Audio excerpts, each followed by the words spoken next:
quero convidar você a abrir comigo a sua Bíblia lá no livro de Lucas, capítulo 15. Você que também que está aí assistindo o nosso culto, que bom ter você aqui. Você que pela primeira vez está conhecendo a nossa igreja quadrangular Jardim Guatemi, é muito bom ter você aqui conosco. Abra também a sua Bíblia no livro de Lucas, capítulo 15. Amém? Vamos orar para que Deus fale conosco. Repita comigo, diga assim: Senhor Jesus, fala comigo agora, não o que eu gostaria de ouvir, mas o que eu preciso ouvir. Diga bem forte: eu repreendo toda ação maligna contra a palavra de Deus, em nome de Jesus, amém. Vamos ler então Lucas 15, verso 11, esteja aí com a sua Bíblia aberta, mas também o seu coração aberto, porque Deus vai falar conosco, amém, irmãos? Quantos creem que Deus pode falar com você neste momento? Amém? Lucas 15, 11 fala sobre a parábola do filho pródigo, mas esse subtítulo, irmãos, que nós temos aí, parábola do filho pródigo, na verdade ele não está nos textos originais. Essa divisão por capítulos e versículos, esses títulos que são colocados, foi acrescentado depois para facilitar.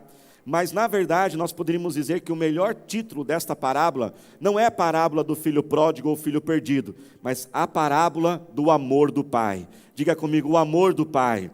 O amor do pai, irmãos, é a essência dessa história. Vamos ler Lucas 15, 11, o seguinte: Jesus continuou: um homem tinha 2 filhos. O mais novo disse a seu pai: pai, quero a minha parte da herança. Assim ele repartiu sua propriedade entre eles. Não muito tempo depois, o filho mais novo reuniu tudo o que tinha e foi para uma região distante, e lá desperdiçou os seus bens vivendo irresponsavelmente. Depois de ter gasto tudo, houve uma grande fome em toda aquela região, e ele começou a passar necessidade. Por isso foi empregar-se com um dos cidadãos daquela região, que o mandou para o campo, a fim de cuidar de porcos. Ele desejava encher o estômago com as vagens de alfarrobeira que os porcos comiam, mas ninguém lhe dava nada. Caindo em si, ou seja, reconhecendo o teu erro, ele disse: quantos empregados de meu pai têm comida de sobra, e eu aqui morrendo de fome? Eu me porei a caminho e voltarei para meu pai, e lhe direi: pai, pequei contra o céu e contra ti, não sou mais digno de ser chamado teu filho, trata-me como um dos teus empregados. A seguir levantou-se e foi para seu pai. Estando ainda longe, seu pai o viu, e cheio de compaixão, correu para seu filho, o abraçou e o beijou. O filho lhe disse: pai, pequei contra o céu e contra ti, não sou mais digno de ser chamado teu filho. Mas o pai disse aos servos: depressa, diga comigo, depressa. Diz assim: tragam agora a melhor roupa e vistam nele, coloquem um anel em seu dedo e calçado em seus pés, tragam um novilho gordo e matem-no. Vamos fazer uma festa e alegrar-nos, pois este meu filho estava morto e voltou à vida, estava perdido e foi achado. E começaram a festejar o seu regresso. Diga glória a Deus. Você pode se assentar. Irmãos, nós vamos ver essa história hoje em 2 perspectivas. A primeira perspectiva, que é a mais comum, é nós olharmos essa história do lado do filho, esse filho pródigo, esse filho que pegou a herança antecipada do seu pai, foi para aquela vida desregrada, perdeu tudo, sofreu e depois retorna para a casa do pai. A história desse filho nos mostra, irmãos, que o nosso Deus é um Deus de recomeços. O nosso Deus é um Deus que reescreve a nossa história. O nosso Deus é um Deus que levanta aquele que está caído. O nosso Deus é um Deus que traz esperança, que traz tudo novo sobre a nossa vida. E Ele tem poder, Ele é capaz de mudar a história de qualquer pessoa. Não importa o quanto você errou, o quanto você falhou, não importa se aquele erro ele foi pequeno ou foi grande, Deus é poderoso para fazer tudo novo em nossa vida. A Bíblia diz que aquele que está em Cristo é uma nova criatura, as coisas velhas se passam e tudo se faz novo. Mas também nós podemos olhar essa história na perspectiva dos olhos do Pai. E o Pai nessa história representa o nosso Deus que faz essa obra de restauração. E nós podemos olhar para esse Pai, não somente olharmos para este Pai e dizermos: Deus faz assim, mas olharmos para este Pai e como Ele levantou aquele filho caído, como Ele restaurou aquele filho, quais foram as atitudes que Ele fez, para que nós também possamos fazer. Nós somos filhos de Deus e devemos imitar o nosso Pai. Nós somos discípulos de Jesus, amém, igreja? Somos cristãos, e os cristãos são aqueles que seguem a mensagem de Cristo. E qual é a essência da mensagem de Cristo? A essência da mensagem de Cristo é viver uma vida dedicada ao próximo.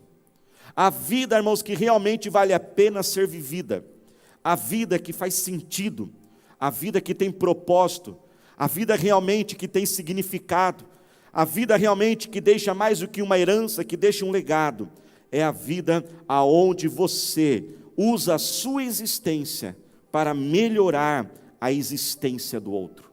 É fazer o bem ao outro, sem pedir nada em troca, baseado no amor. O amor é o princípio primeiro de todas as nossas ações. Jesus, ele trouxe esta mensagem, e nós devemos imitá-los. Devemos separar uma grande parte, uma parte da nossa vida, para dedicar a outras pessoas. Estudos científicos já comprovaram isso, que pessoas que separam uma parte da vida delas, são pessoas menos estressadas, são pessoas mais alegres, com isso elas têm uma saúde melhor, com isso elas vivem mais e vivem melhor. Ontem, por exemplo, minha filha Keren, 16 anos, ela chegou em casa e nós tivemos mais 2 cultos ontem, os nossos cultos de house, que era a nossa juventude. E ela chegou muito feliz em casa. E ela falou assim: pai, que legal que foi, que bom, tá? E eu fiquei assim, né, tão curioso, filha, o que aconteceu que foi tão legal? E eu nunca vou esquecer a frase que ela disse. Ela, pai, disse assim: pai, foi muito bom, porque eu trabalhei bastante. E ela ficou nos 2 cultos, ela higienizou todas as cadeiras, ficou na frente medindo a temperatura, e eu pude ver ali a alegria dela de fazer algo pelo seu próximo. E nessa história, irmãos, Deus também quer nos usar para fazer algo. Deus conta com cada um de nós para ajudarmos alguém, restaurarmos alguém, levantar alguém que está caído, seja um filho nosso, seja um parente, seja um amigo, seja alguém na nossa célula que nós lideramos. E qual foi a primeira ação deste pai que trouxe essa restauração desse filho? A Bíblia diz que quando aquele filho ele deseja voltar para a sua casa, a palavra de Deus diz que o pai vê aquele filho de longe. Aquele pai estava ali olhando aquela estrada. Eu fico imaginando, irmãos, quantos dias, quantas horas aquele pai gastou olhando aquelas horas, olhando aquela estrada, pensando: uma hora meu filho vai regressar e eu vou ver ele vindo até aqui.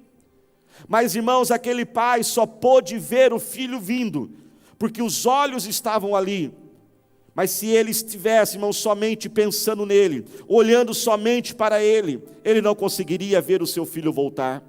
Vamos, irmãos, olhar para as pessoas, vamos enxergar as pessoas, vamos pôr nossos olhos nas pessoas e olhar as suas necessidades e se preocupar com elas. Irmãos, se nós não vigiarmos, nós passamos 24 horas da nossa vida pensando em nós mesmos. E a gente fica aqui com esta postura, não é mesmo? Com a mesa, sentado ali na mesa do escritório, na sala da cozinha, e a gente põe a mão assim sobre a cabeça e fica nervoso, preocupado. Qual é o problema dessa postura, irmãos? É que toda vez que você está assim, você só vai conseguir olhar para baixo e olhar para si mesmo. E sabe, irmãos, a Bíblia diz que tudo que nós semeamos e nós colhemos de volta. Se eu semear o tempo todo preocupação, angústia com os meus problemas, preocupado com aquilo que eu estou passando, sabe o que eu vou colher, irmãos? Mais angústia e mais preocupação. O livro de Jó, capítulo 42, verso 10, diz o seguinte: que depois que Jó orou por seus amigos, mas sabe quando Jó orou por seus amigos? No pior momento da vida dele, quando ele estava no fundo do poço, ele não ora por ele ora por outros, porque se a gente ficar esperando, não, quando as coisas estiverem melhores, quando a situação mudar, aí sim eu vou me preocupar um pouquinho mais com outro, isso nunca vai acontecer. O texto diz, quando Jó ora por seus amigos, toma posse que vai acontecer na sua vida também. O Senhor o tornou novamente próspero e lhe deu em dobro tudo o que tinha antes. Sabe, irmãos, quando nós nos preocupamos com aqueles que estão perto de nós, de uma certa forma isso retorna para nós. Não que a gente deve fazer isso por causa desse retorno, mas sabemos que Deus, Ele honra as nossas fidelidades a Ele. Não estou dizendo que você deve ser uma pessoa irresponsável, alienada, uma pessoa que não deve se preocupar com os problemas e deixa a vida levar, e como diz aquela música, não. Mas enxergue, olhe menos para você e olhe um pouco mais para os outros. Esteja mais sensível. Aquele pai então, depois de olhar aquele filho, a Bíblia diz então que quando ele vê aquele filho já lá, talvez na estrada ainda longe, o coração dele se moveu de compaixão. O que é compaixão? Compaixão, irmãos, é o sentimento de pesar, de tristeza, causada pela tragédia alheia, que desperta em você a vontade de ajudar o outro que está sofrendo. Ou seja, não é ficar indiferente, não é ficar olhando aquilo que os outros estão passando e dizer, cada um com o seu problema, eu já tenho muita coisa para resolver. Não, o coração daquele pai não se moveu desse jeito. O coração daquele pai não se moveu em rancor, porque veja bem, irmãos, aquele filho pisou feio com o pai, na bola com o pai. Aquele filho pediu a herança antes do pai morrer. Era a mesma coisa que dizer, a mesma coisa que falar assim, pai, eu não quero o Senhor, que morra o Senhor. Ele gasta o seu dinheiro. Aquele pai tinha motivo para ficar rancoroso. Aquele pai tinha motivo, na hora que olhasse aquele filho, quer saber do quê? Agora é aquela surra que eu vou dar. Bem feito, eu vou pegar esse menino agora, eu vou esfregar na cara dele. Eu disse para você não fazer isso. Aquele pai podia fazer tudo isso, e seria legítimo, e seria racional num certo ponto. Mas o pai fala, não, eu vou escolher perdoar esse rapaz. Eu vou ter compaixão dele. Eu vou deixar os problemas dos outros mexer comigo. Lá em casa nós adotamos um lema, e a gente evita ao máximo alguém dizer essa expressão assim, bem feito, sabe? Às vezes acontece no dia a dia, né? Até coisa simples. Outro dia um estava lá querendo colocar o achocolatado assim no leite, né? E a mãe falou, olha, não tire esse potinho da beiradinha da pia, que vai cair. E o que aconteceu, irmãos? Caiu, porque palavra de mãe é um negócio, né, irmãos? Parece que é só a mãe falar, o negócio acontece. E aí de repente caiu ali o chocolatado, espalhou no chão, e aí alguém já disse, bem feito. Aí nós já falamos, não fale isso. Nessa casa a gente não fala isso. A gente não vibra com o erro do outro. A gente não vibra, a gente não tira sarro quando alguém falha. Pode parecer algo pequeno, irmãos, mas se nós não vigiarmos, isso vai crescendo. Mateus capítulo 5, verso 7 diz o seguinte, bem-aventurados misericordiosos, pois obterão misericórdia. Aquele pai então corre até aquele filho, se move de compaixão, e a Bíblia diz que quando ele chega, ele abraça o filho, ele começa a beijar aquele filho.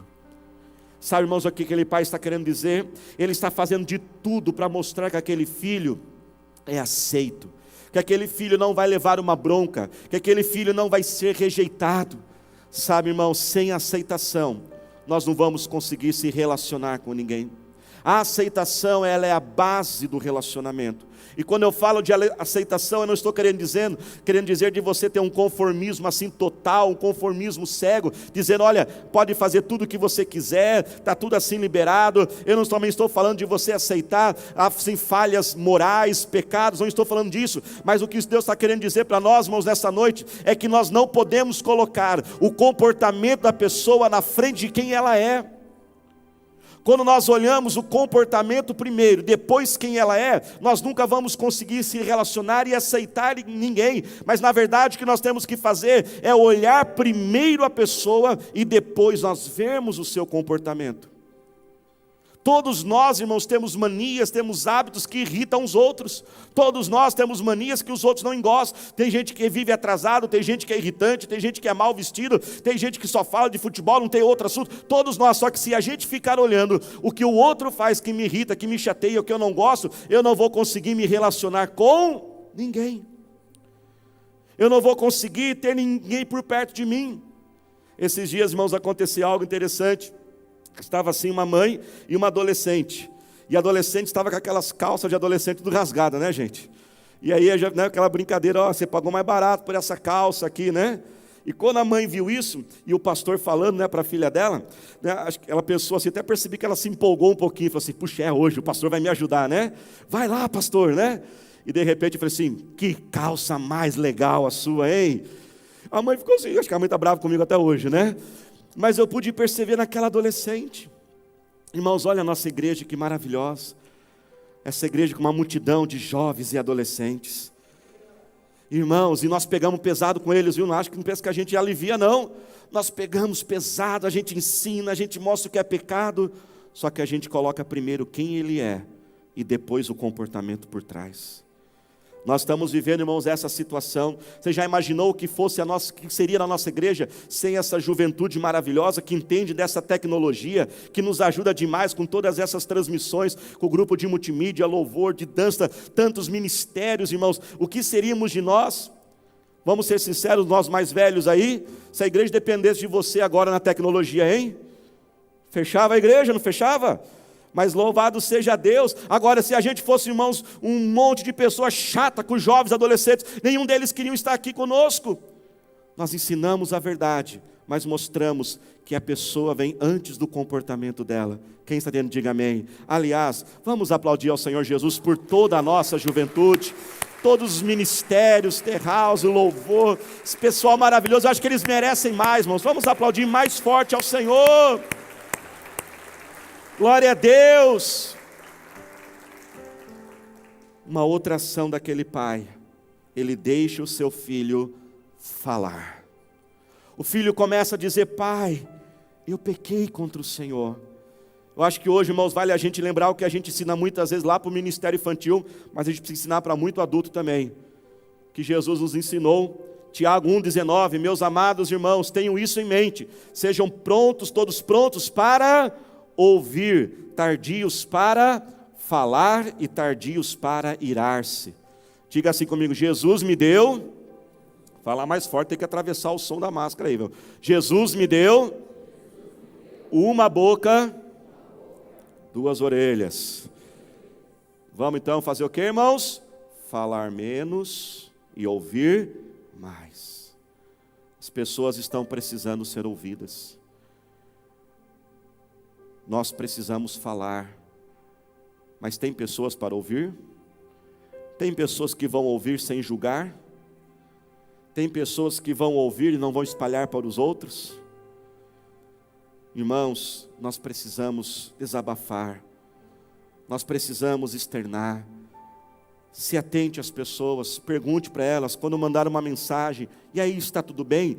Acrescente ali na mensagem, dizendo: olha, eu estou aqui se você precisar falar.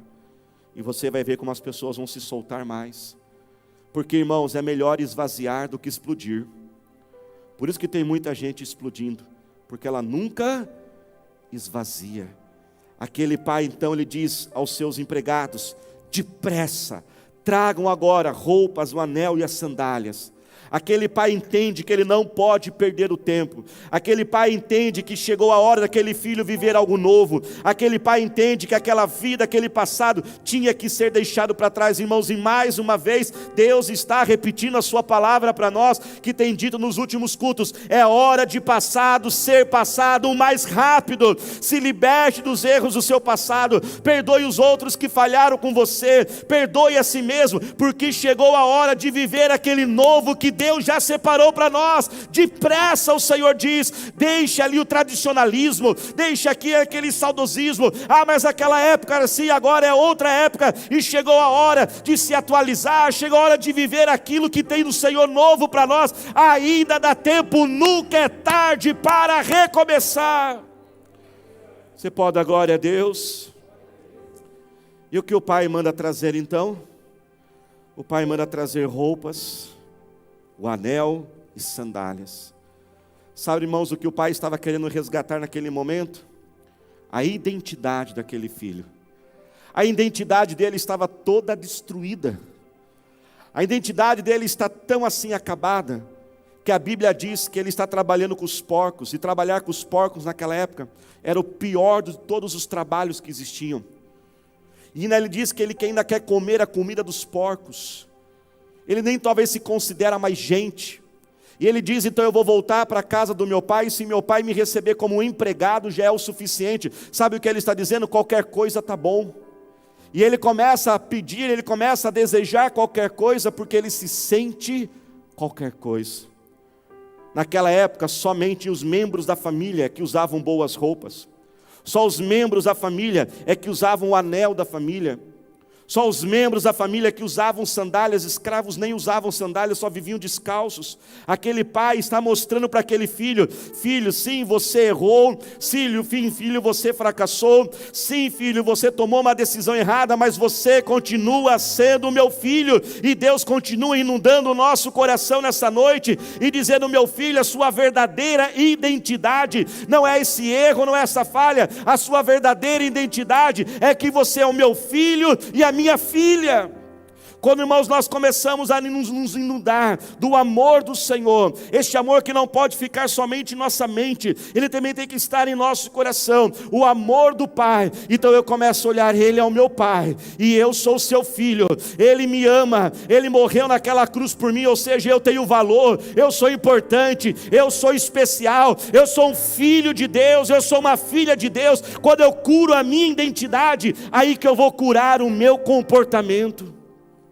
Faz assim com as duas mãozinhas, diga assim comigo: o amor cura a identidade que transforma os comportamentos. Diga mais uma vez: o amor cura a identidade que transforma os comportamentos. Se aquele filho não tivesse a sua identidade curada, ele ia continuar nos mesmos comportamentos. Quando você entende que você é um filho de Deus e uma filha de Deus, aí o seu comportamento vai começar a mudar. Quando nós ficamos, irmãos, no legalismo, na religiosidade, e fazemos uma lista: isso aqui é pecado, isso aqui pode, isso aqui não pode, aquilo se torna um tormento na vida da pessoa, e para ela é muito difícil ser do Senhor Jesus, porque é um monte de coisas que pode e que não pode, e ela deseja fazer aquilo, mas não pode fazer aquilo, porque se ela fizer aquilo, aquilo vai ser pecado, Deus vai ficar furioso contra ela. Quando ela contém esse pensamento, é que ela não entendeu ainda que ela é filho de Deus, ela é uma filha que é amado, querido e é especial. Levante as duas mãos e diga assim: eu sou filho de Deus. Se você é irmã, vai dizer filha de Deus. Mais uma vez, diga: eu sou filho de Deus, amado, querido, especial. Eu sou importante, eu tenho valor, eu não vou fazer as coisas de qualquer jeito, porque eu sou filho de Deus. Você pode dar glória a Deus por isso? Sabe, irmãos, uma filha de Deus, quando se sente amada, importante, ela não deixa qualquer rapaz tocar nela, não. Ela não tem relações íntimas com qualquer pessoa, porque ela sabe que ela é filha de Deus. Quem é filho de Deus não vive de qualquer jeito. Quem é filho de Deus não compra de qualquer jeito. Quem é filho de Deus não vota de qualquer jeito. Até na cidadania, ele faz o jeito certo, ele faz o melhor, porque ele sabe que ele não é qualquer coisa. E quem entende que não é qualquer coisa, não faz as coisas de qualquer jeito, porque ele sabe da sua importância e do seu valor. Quem já viu aqueles seriados, programas na televisão dos acumuladores? Quem já viu? Sabe por que a pessoa acumula tanto, irmãos? Lixo. Porque ela se sente um lixo. Quem se sente lixo, atrai lixo. Sabe quando que você vai conseguir parar de assistir aqueles lixos de filme? Quando você parar de sentir um lixo. É por isso que te cativa tanto. Então você vai poder dizer não àqueles filmes, àqueles seriados, àqueles tipos de música, não porque existe uma regra que não pode, porque é pecado e Deus vai me punir, porque você entende o seu valor. Você entende que Cristo, Ele morreu naquela cruz por você, e você é importante. É uma revolução, sim, irmãos, do comportamento nosso, mas não é uma revolução por uma regra, não é uma revolução por uma ditadura, não é uma revolução por uma pressão religiosa, é uma revolução porque o amor de Cristo inunda o nosso coração. Aquele pai traz roupas, ele quer cobrir aquele filho. Vamos, irmãos, cobrir as pessoas de amor, amém, irmãos? Vamos cobrir as pessoas de elogios. Aquele pai, a primeira coisa que ele diz, ele abraça, ele beija, põe roupa nesse filho. Ele não quer que o erro dos filhos fique, daquele filho seja exposto. Pais que estão aqui, a Bíblia diz: pais, não irritei os vossos filhos. Tem muita coisa que a gente faz como pai que irrita demais os nossos filhos. E sabe, irmãos, o que irrita demais os filhos? É pai ficar expondo o que os filhos fazem de errado. Acho que está falando isso para The House ontem, para eles dar um glória a Deus, né? Só tem os pais aqui ficaram quietinhos, né? E eu sei, irmãos, quando a mensagem toca, porque vocês ficam em silêncio. Muitos anos de pregador, quando o pessoal fica em silêncio, eu sei que a mensagem está tocando. Sabe, irmãos, tem reunião de família, a primeira coisa que a mãe faz, você sabe a nota que ele tirou? Ei, fica quieto. Já quer falar a nota ruim do filho? Não, irmãos, vamos expor, vamos cobrir as pessoas de amor, amém, irmãos? Vamos elogiar, diga para a pessoa que ela está bonita, diga que ela está melhorando. Nós devemos fazer isso, irmãos, e com muito amor e muito carinho. Aquele pai, então, depois de curar aquela identidade dele, a minha oração é que você possa ter a sua identidade curada e saber quem você é em Cristo Jesus. Você pode dar glória a Deus? Aquele pai diz, então, peguem o novilho gordo. Vamos pegar o novilho gordo, era o animal mais caro que tinha ali, irmãos, e vamos fazer uma festa, vamos dar um grande churrasco para esse meu filho, vamos se alegrar com ele. Sabe, irmãos, no processo da gente levantar pessoas e ajudar pessoas, nós não podemos esconder isso. Haverá, irmãos, a necessidade da gente se desprender financeiramente. O livro de Atos, capítulo 20, 35 diz: em tudo que fiz, mostrei a vocês que mediante trabalho árduo, devemos ajudar os fracos, lembrando as próprias palavras do Senhor Jesus que diz, está preparado? Que diz o seguinte: há maior felicidade em dar do que em receber. 2 Coríntios 9, 10 diz: aquele que supre a semente ao que semeia. Nós vamos ter sim, irmãos, que pôr a mão no bolso. E sabe, irmãos, tem gente que quando olha pessoas generosas, eles dizem, sabe por que aquela pessoa ajuda? Ela ajuda porque ela tem bastante. E às vezes acha que é até obrigação, porque ela tem muito, tem que ajudar mesmo. Só que, irmãos, quem pensa assim não cresce. E ele não entende. É porque ele ajuda é que tem. Eu vou repetir, é porque ele ajuda é que tem, porque Deus dá semente para quem semeia. Quem Deus dá e usa só para ele, é egoísta, só para a vida dele, Deus não vai ficar dando não. Mas quando Deus dá para nós, a Bíblia diz que ele dá abundantemente, ele transborda em nossa vida. Não é para transbordar para desperdício, é transbordar para ajudar as pessoas. E não somente, irmãos, para ajudar, não somente para socorrer, aliviar o sofrimento. E vamos fazer isso, irmãos, vamos pagar a conta de luz de alguém. Vamos trazer alimentos. Nesta quarentena, irmãos, que pastora Thalita e eu nós temos ajudado, temos tirado de nós, para ajudar tantas pessoas. Recentemente nós chamamos uma mulher para fazer faxina, e ela foi conversando ali com a gente, ela disse, olha, todos os meus clientes cancelaram as faxinas. 2 dias depois chamamos ela de novo. E ela disse, mas senhor Daniel, a casa está limpa, eu sei, limpa de novo. E às vezes a gente vai ali comprar uma coisinha, compra algo a mais talvez do que a gente precisa, para ajudar um pouco, para repartir, para mostrar que aquela pessoa não está sozinha. Às vezes aquela ajuda, irmãos, talvez não vai assim transformar a vida por completo da pessoa, amém, igreja? Mas sabe o que vai fazer com ela? Vai fazer ela sentir que ela não está sozinha na batalha dela, que alguém está ali com ela, alguém está ajudando ela. Chamei o rapaz para cortar o jardim de casa, ele não tinha nem como chegar, eu fui buscar, paguei o Uber, saiu mais caro o Uber que o serviço. Mas quando eu estava fazendo tudo aquilo, aquele rapaz disse assim, o senhor é crente, né? Porque para fazer isso, o senhor fez por mim naquele dia, e ele chorava, da demonstração daquele amor, mas não somente vamos para aliviar o sofrimento, como eu estava dizendo, para demonstrar que a pessoa é importante, um presente para alguém. Esses dias tinha um jovem em nossa igreja, não vou dizer quem é, não tenta adivinhar, viu? E eu percebi que ele estava numa batalha com a barba dele, sabe? Tentando a barba dele ficar boa, mas estava meio difícil a batalha. E aí eu fui, irmãos, na loja e eu comprei um aparelho de fazer barba, de aparar os pelos assim. E eu dei para ele. E o semblante dele foi o seguinte, deu, fazer a leitura do semblante dele. Eu não acredito que o pastor reparou nisso. Vou reparar nas barbas agora, viu? Eu não acredito que o pastor se preocupou com esse ponto. E eu percebi que aquilo trouxe um pouco de alegria ao coração dele. Se coloque de pé glorificando ao Senhor. Irmãos, dedicar ao próximo também terá momentos difíceis. Nós não podemos esconder disso. Haverá ingratidão, haverá injustiças, haverá frustrações. Nós temos que entender que existe uma moderação necessária.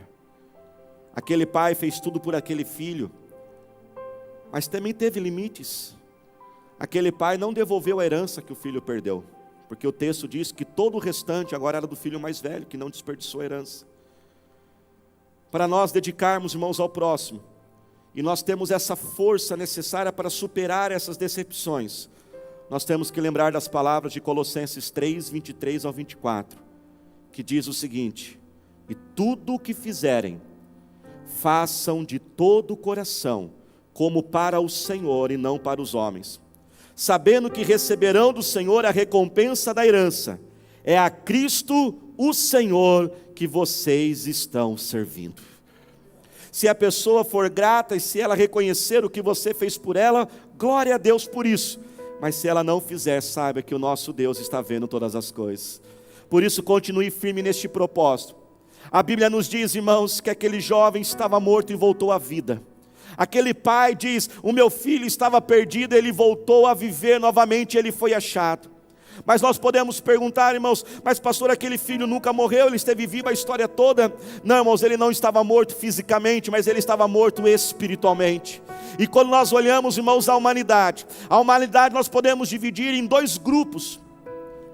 Em dois grandes grupos, aqueles que estão mortos espiritualmente e aqueles que estão vivos espiritualmente. E quem são aqueles que estão mortos? Aqueles que estão mortos são aqueles que não tiveram um encontro com a vida. E esta vida que vem encontro, que elimina a morte, ela não é uma religião, ela não é uma instituição. Essa vida chama-se Jesus, é uma pessoa, e Ele é o nosso Salvador, Ele é o Deus de toda a ressurreição. Muitos dizem, para tudo tem um jeito, só não tem jeito para a morte. Mas essa é uma mentira, pois até na morte Jesus deu um jeito, e Ele diz: aquele que crê em mim, ainda que esteja morto, eu posso voltar a trazer a vida novamente. Ele pode ressuscitar tuas finanças, Ele pode ressuscitar teu casamento, Ele pode ressuscitar o teu corpo e te curar dessa enfermidade. Ele pode ressuscitar agora a sua alegria, a sua vontade, o seu prazer de viver. Nós devemos chegar para Cristo, irmãos, e não olharmos somente para Cristo como aquele que pode ajudar a minha vida, mas aquele que ressuscita a minha vida. E quando nós chegamos com essa postura perante o Senhor, a obra ela é mais profunda. Você já reparou que várias pessoas, quando chegavam até Jesus, chamavam Jesus de mestre? Por que alguns chamavam Jesus de mestre? Pode estudar o texto. Quem geralmente chamava Jesus de mestre é porque achava que não precisava tanto. Ele achava que não precisava de um grande conserto. Ele olhava Jesus como aquele homem sábio, um mestre, um filósofo, e ele vinha até Jesus para descobrir algumas chaves, alguns segredos de uma vida melhor, mais produtiva. Quem está dizendo, diga amém.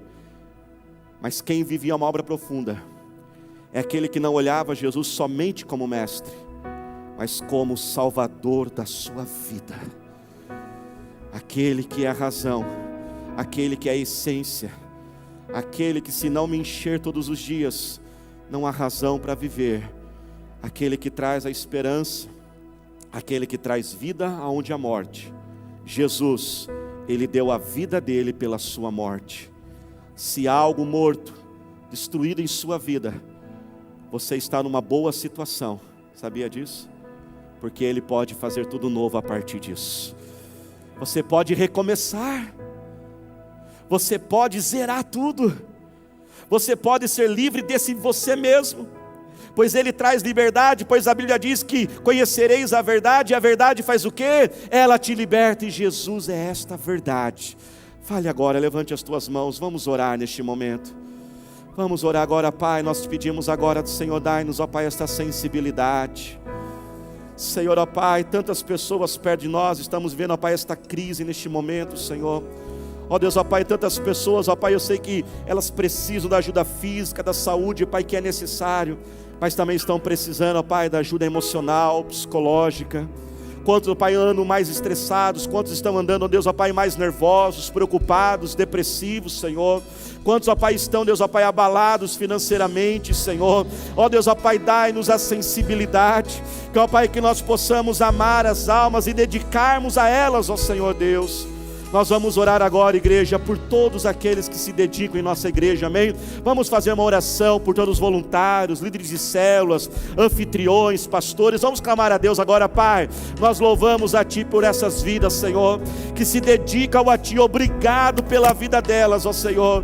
Obrigado, Deus, ó Pai, por cada anfitrião de uma célula. Obrigado por cada líder, Senhor. Obrigado por cada voluntário, cada pastor, pastora, Senhor. Ó Pai, talvez aquele que tem pensado, tem sido em vão, Senhor. Pai, nós pedimos agora, renova as forças em nome do Senhor Jesus. E agora comece a clamar ao Senhor, abra a sua boca, chegue com fé perante Ele agora, peça o seu milagre agora, peça aquilo que só Ele pode fazer. Ele é o Deus do impossível, Ele é o Deus que vence a morte. Pai, nós oramos a Ti agora, comece a clamar agora. Senhor, nós oramos a Ti. Você que fala em línguas, comece a orar em línguas agora.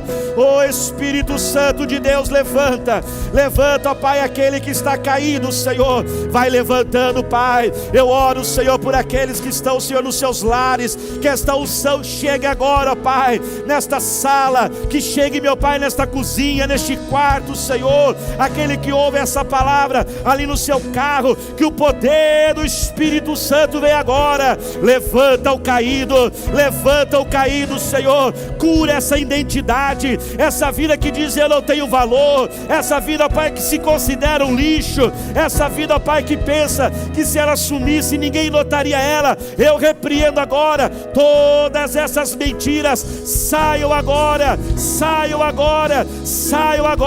Vem, Espírito Santo, levante mais alto as tuas mãos, abra a tua boca e fale mais forte com o Senhor, fale mais forte com Ele. Vem, Senhor, vem, Pai, abrindo portas. Vem, Senhor, Deus, ó Pai, dando vitórias sobre essas dívidas. Todo, Senhor, opressão, todo vício, quebra agora. Satanás, eu te ordeno, pega todas as tuas correntes, suas prisões, e saio dessa vida agora, em nome de Jesus. Aleluia, Senhor. Você pode aplaudir ao Senhor Jesus. Aleluia. Aleluia. E nós não poderíamos, irmãos, encerrar esta noite sem dar essa oportunidade a alguns de então olhar Jesus como seu Salvador, ir até o Pai. O Pai te ama. Eu vou repetir: o Pai te ama. Quero orar por você que quer reconciliar com Jesus. Ele não vai te dar uma bronca, Ele vai se mover de compaixão por você. Essa é a maravilha com Cristo. Sempre é possível recomeçar, e Ele tem o poder. Sabia que Ele dá conta disso? Sabia que Ele dá conta? Às vezes a gente olha para nós e pensamos, eu não tenho condições, mas não é de acordo com aquilo que nós somos, é de acordo com aquilo que Ele é. Põe a mão no seu coração, você que quer fazer esta oração. Diga comigo: Senhor Jesus, eu entrego a minha vida a Ti. Vem agora, Senhor, reescrever a minha história. Eu me arrependo dos meus pecados e creio, Senhor, que Tu és capaz de fazer tudo novo. Com coragem diga: Satanás, eu te ordeno, pega tudo que é Teu, solta a minha mente, solta o meu coração, em nome de Jesus, amém. Levante as duas mãos agora o mais alto que você puder, dar uma estralada aí, estica aí e agradeça agora ao Senhor. Vai agradecendo a Ele agora.